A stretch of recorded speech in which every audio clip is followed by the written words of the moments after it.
Former President Barack Obama said the protests in cities across the nation in the aftermath of George Floyd's death in Minneapolis under a police officer's knee represent a genuine and legitimate frustration over a decades-long failure to reform police practices and the broader criminal justice system in the United States.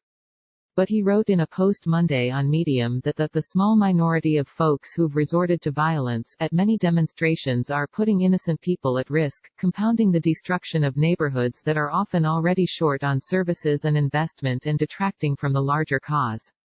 He recounted seeing an interview, where he said, "I saw an elderly black woman being interviewed today in tears because the only grocery store in her neighborhood had been trashed.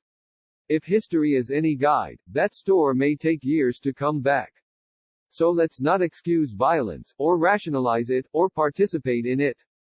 The country's first African American president weighed in after the nation experienced a sixth night of protests, which in some cities turned violent, following the death of Floyd, a black man, after being kneeled on by at least one Minneapolis officer, who has been charged with third-degree murder and manslaughter. The Democrat, who often admonishes people to vote, said that we should be fighting to make sure that we have a president, a Congress, a U.S. Justice Department, and a federal judiciary that actually recognize the ongoing, corrosive role that racism plays in our society and want to do something about it. But he wrote that the officials who matter most in reforming police departments and the criminal justice system work at the state and local levels. Mayors and county executives, Obama wrote, appoint police chiefs and negotiate with police unions, while district attorneys and states' attorneys decide whether or not to investigate and ultimately charge those involved in police misconduct. All are elected positions, Obama said, which usually suffer from pitifully low voter turnout, especially among young people, which makes no sense given the direct impact these offices have on social justice issues, not to mention the fact that who wins and who loses those seats is often determined by just a few thousand, or even a few hundred, votes.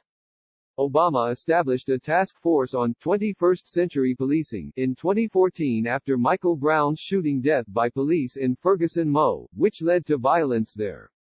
Many police and criminal justice reforms outlined by Obama and his Justice Department have been abandoned during the Trump administration. President Trump has called Floyd's death a grave tragedy and urged state and local governments to take aggressive action to quell any violent unrest.